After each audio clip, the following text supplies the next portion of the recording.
abiótico ou era tudo biótico? O que vocês acham? Tinha algum que tinha simetria ou não? A do milho, né? O do milho, eu não pedi para vocês marcarem isso, é uma pergunta capciosa, mas o do milho, se vocês lembrarem, é um milho com deficiência de fósforo. Então, ele é um milho que dá um sintoma que parece que está escuro, necrótico, mas não é necrótico. Aquelas células não estão mortas, elas estão com deficiência de fósforo, é sintoma plástico, só para começar. No campus, a gente tem várias árvores de pluméria ornamentais, lá na zootecnia tem, na saída aqui do campus, quando a gente vai pegar, vai sair mesmo do campus, perto da guarita tem, e é uma planta que sofre o ataque desse patógeno, é um fungo, muito comum. É necrótico ou é plástico? Necrótico. Se vocês conseguiram ver sinais, ou seja, a ideia é assim, se eu precisar fazer uma lâmina do fungo que causa essa doença, daria para fazer? Essa é a ideia. Sim, tem sinal. Então, esse é necrótico com sinal.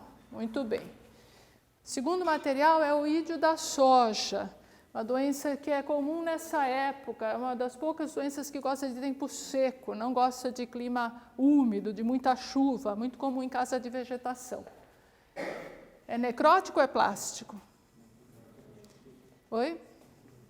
Ele é necrótico, ele não muda a forma da planta, ele infecta as células da epiderme só, é um fungo que cresce fora, ele é ectoparasita. E tanto é que aquela coisa branca que a gente enxerga é só micélio e esporo do fungo, por isso que fica esse recobrimento branco, grandão, ele está inteirinho fora, só infecta célula epidérmica. E ele consegue, depois que ele cresceu, ele mata a célula epidérmica. Primeiro ele suga a célula até o final e depois ele mata, não causa mudança de forma. Tá? Então ele é necrótico, tem sinal ou não tem sinal? Tem, claro, né? Todo oídio tem sinal, porque se você viu o oídio, você está vendo o próprio fungo, como ele é ectoparasita, sempre a gente vê. Terceiro é o endurecimento do fruto do maracujazeiro. É necrótico ou é plástico?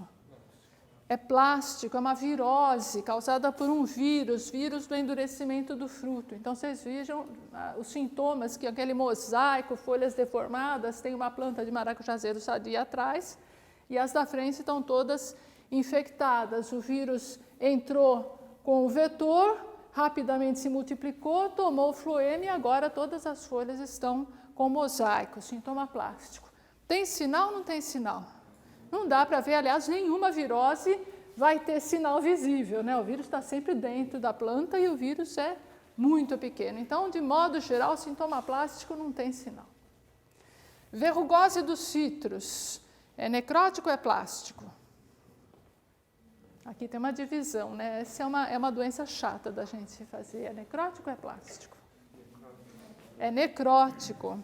Só que é um fungo que às vezes ele infecta algumas nervuras, e quando ele infecta a nervura, a folha continua crescendo, mas aquela nervura infectada não vai mais levar seiva para o resto da folha, então a folha deforma. A folha deforma em consequência da necrose, o sintoma típico dele é necrótico. Tinha sinal ou não? Dava para ver estrutura fúngica lá em cima? Não, não tem sinal, não dá para ver o patógeno. Varíola do mamoeiro. Varíola é aquela pintinha pretinha, escurinha, está lá no fruto, poderia ser folha, na folha é muito comum também. É necrótico ou é plástico? Oi? É necrótico, preto, é a própria esporulação do fungo e causa morte celular. Tinha sinal? Tinha, né? Falei que a própria esporulação do fungo preto é o próprio conídeo do fungo que está ali, por isso que fica pretinho, ele é todo melanizado, bem escurinho, aí o sintoma tem a cor do esporo. Ferrugem da figueira, necrótico ou plástico? Necrótico, como todas as ferrugens, primeiro o patógeno se alimenta da célula viva, se alimenta, até uma hora que a célula é exaurida e aí ela morre, né? Ele é um patógeno que é biotrófico, mas leva à morte. Tinha sinal ou não? Oi? Sim ou não? maioria ganhou, sim, tinha sinal. Ele é bem difícil, sinal a gente só vê na face inferior da folha, marronzinho, precisa ter um olho bom. Quem já fez estágio, às vezes consegue ver na área de microbiologia, né? Amarelão do tomateiro, eu vou até mudar o nome correto, eu pus amarelão só para não dar dica, mas o nome correto é crinivírus do tomateiro. É uma virose, necrótico plástico. Plástico, como a grande maioria dos vírus. E plástico sem sinal, né? Porque não dá para ver vírus.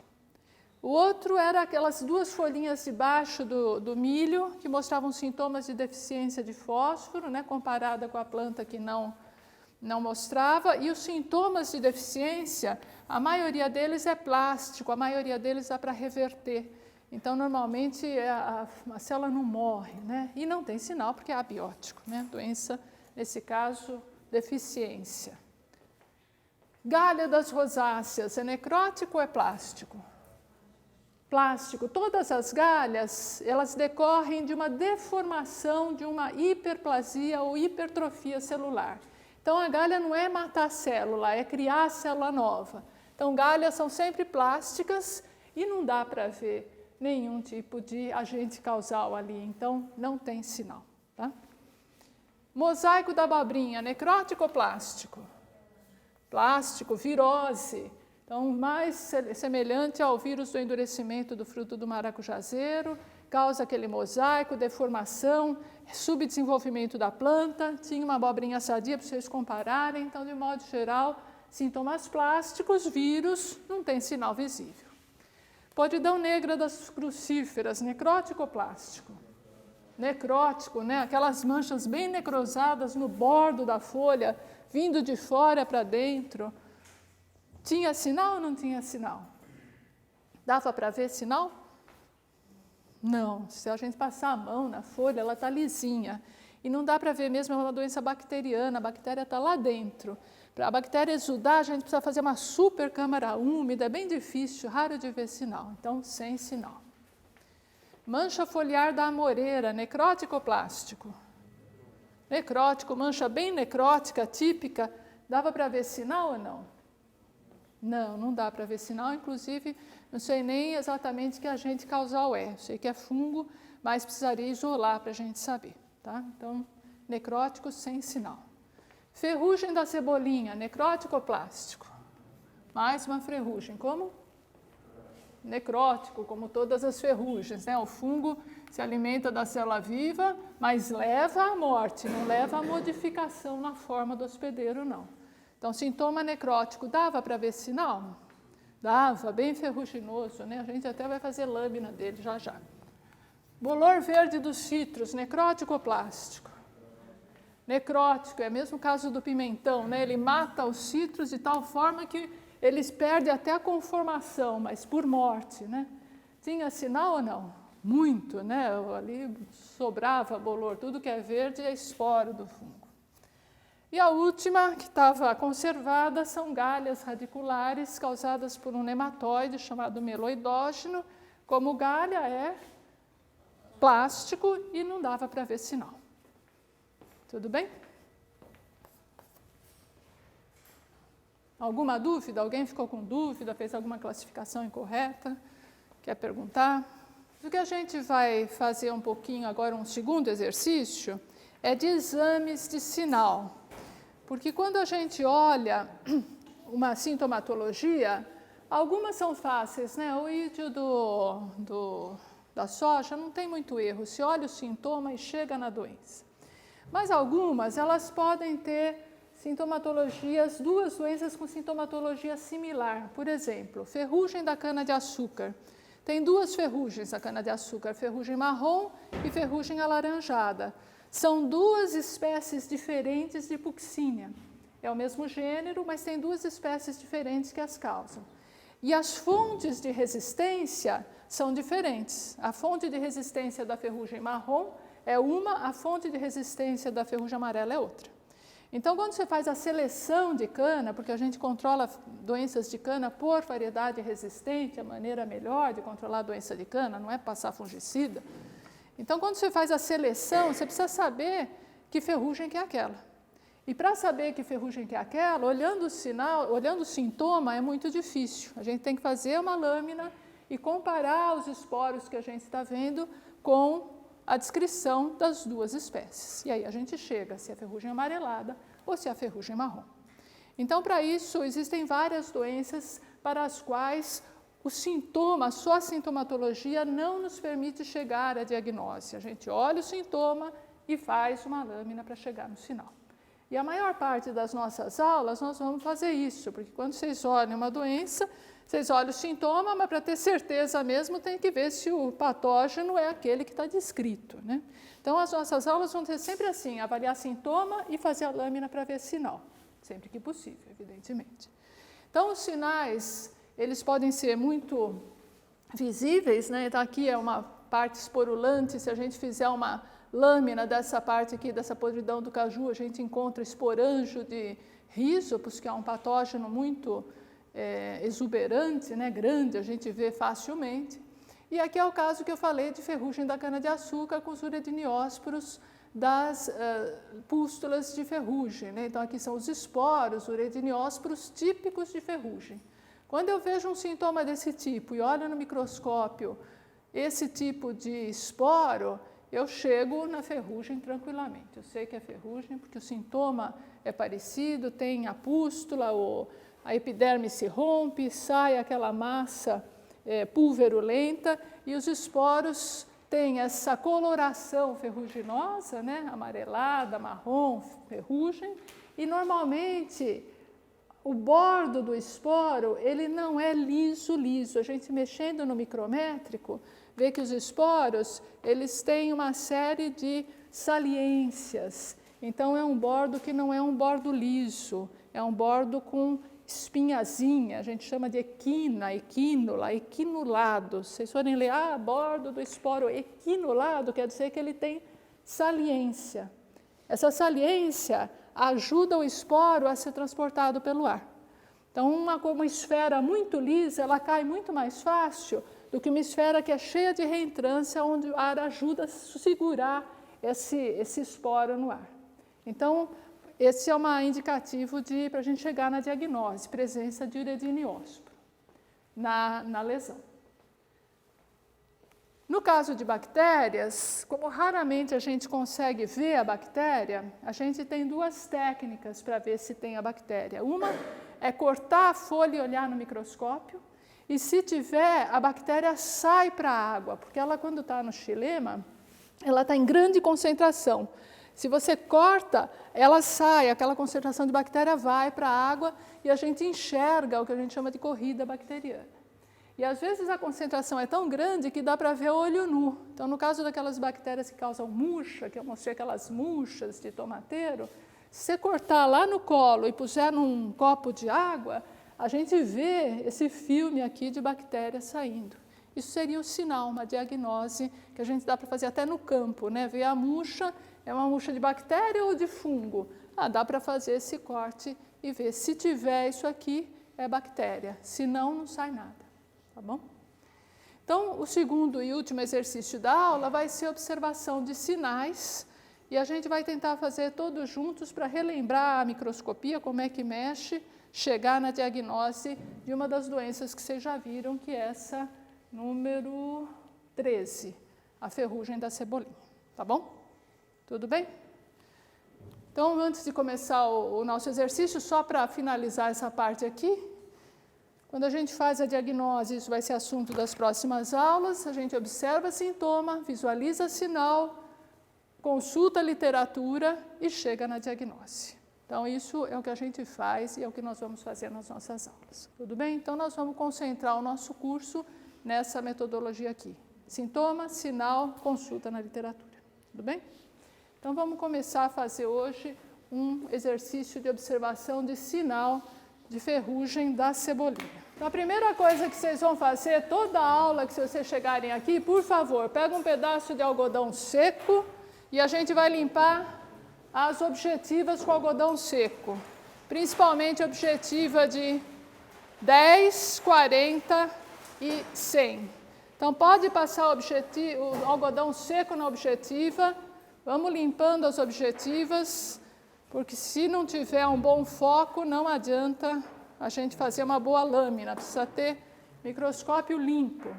E antes de fazer a lâmina, eu vou fazer com vocês, deixar o microscópio preparado para receber a lâmina. Então, vocês liguem o microscópio, coloquem uma fonte de luz aqui embaixo, bem forte, 9, 10, aqui na gradação da fonte de luz. Então, pode ligar o microscópio, põe a fonte de luz bem forte, aqui embaixo. E nós vamos controlar a luz com o diafragma, porque para a gente observar de cara, é bom que venha pouca luz no nosso olho. Então, nós vamos fechar o diafragma. O diafragma fica aqui, ó, do lado do condensador. Vocês podem abrir e fechar, vocês vejam que a luz muda aqui. Agora, vocês vão baixar a mesa.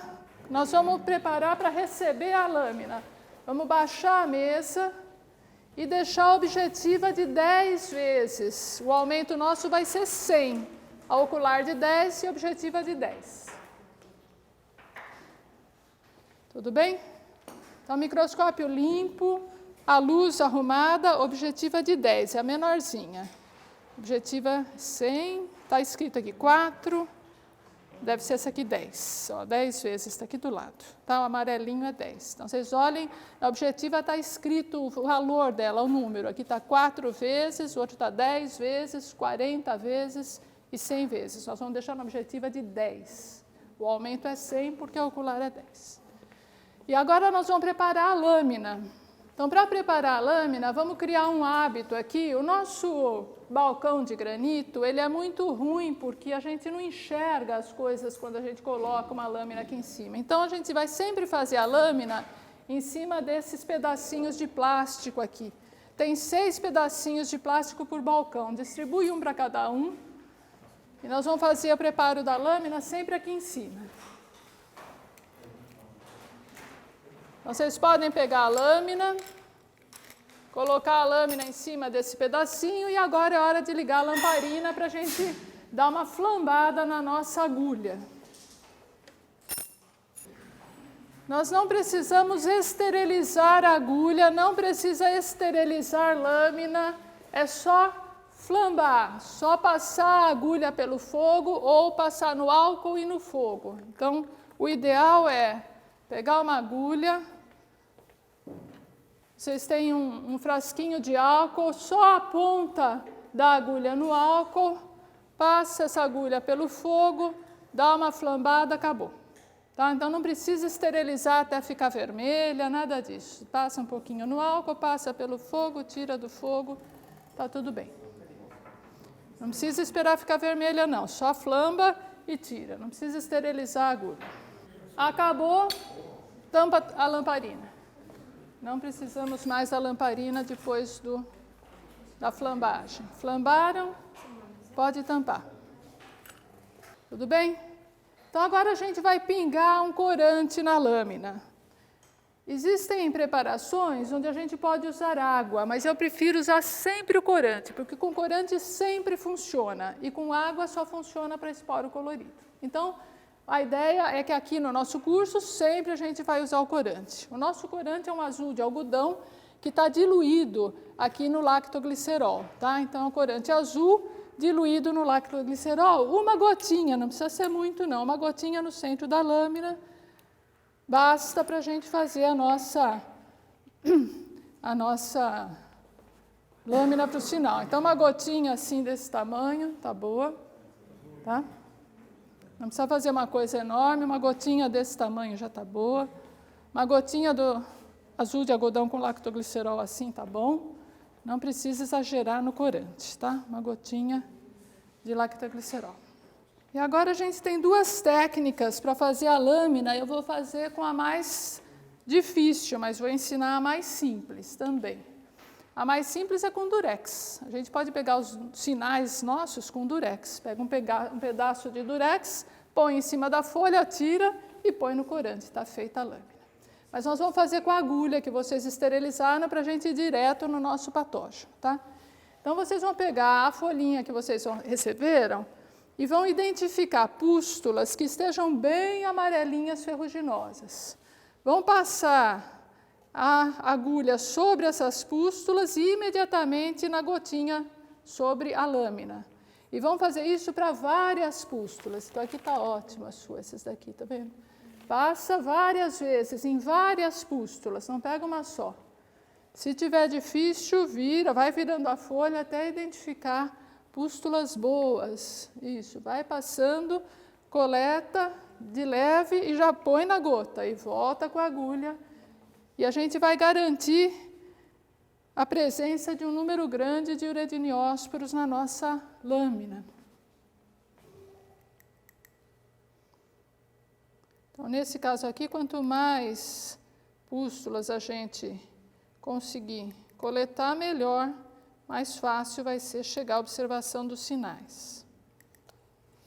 Vocês vão chegar a enxergar na superfície da gotinha um pozinho. Quando vocês enxergarem esse pó na superfície da gota, tá bom, pode pôr a lamínula, é sinal de que o patógeno já foi transferido. Então, vocês olhem na superfície da gota, normalmente já tem um pozinho, e aí a gente vai pegar a lamínula, coloca a lamínula de viés no bordo da gota, a gente coloca a lamínula aqui no ângulo de 45 graus no bordo da gota, a gota se esparrama pela lamínula e a gente solta, só isso, tá? Então, coloca a lamínula e solta, isso. Se tiver um excesso, tira o excesso com o papelzinho filtro ali, se tiver algum excesso. Então, põe a lamínula do lado e solta. Assim, a gente evita formar bolha de ar na própria lâmina. Tudo bem? Então, agora vamos começar a observação. Vamos colocar a nossa lâmina aqui na mesa, prender com a pinça no charriot e vamos colocar a gota no centro do microscópio, em cima da fonte de luz. Então, a lamínula com o nosso material tem que estar em cima da fonte de luz. Olhando por fora, se vocês identificarem aquele pozinho, é o pozinho que tem que estar no centro da fonte de luz. Então, olhando aqui por fora, identifica o pozinho, põe no centro da fonte de luz. E agora, sem olhar no microscópio, sobe a mesa inteira, o máximo, sobe a mesa inteira. Pode trazer a mesa olhando por fora, até praticamente travar, porque ela não deve bater na nossa objetiva. Depois de subir a mesa inteira ao máximo, aí nós vamos olhar no microscópio e vamos fazer a focalização.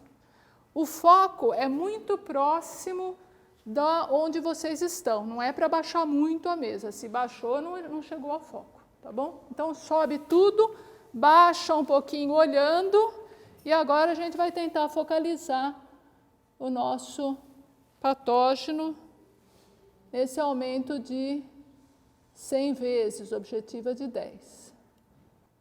Vão mexendo um pouquinho no charriot para ver se estão identificando. E o que vocês vão ver vão ser uns grãozinhos pequenos, mais ou menos marrons.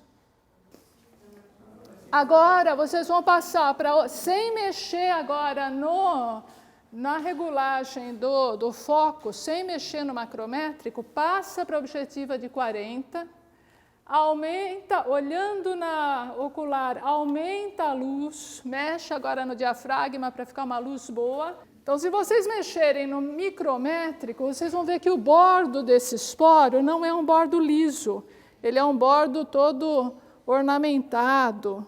O esporo é bem amarelado,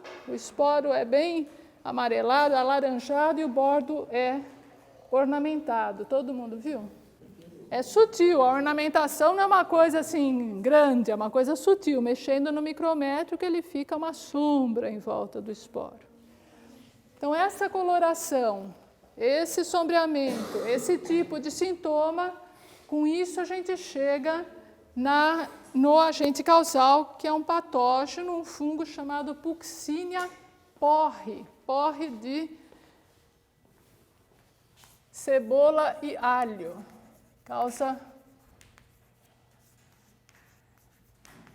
Causa ferrugem na cebola e no alho, e no caso a gente está vendo a ferrugem da cebolinha.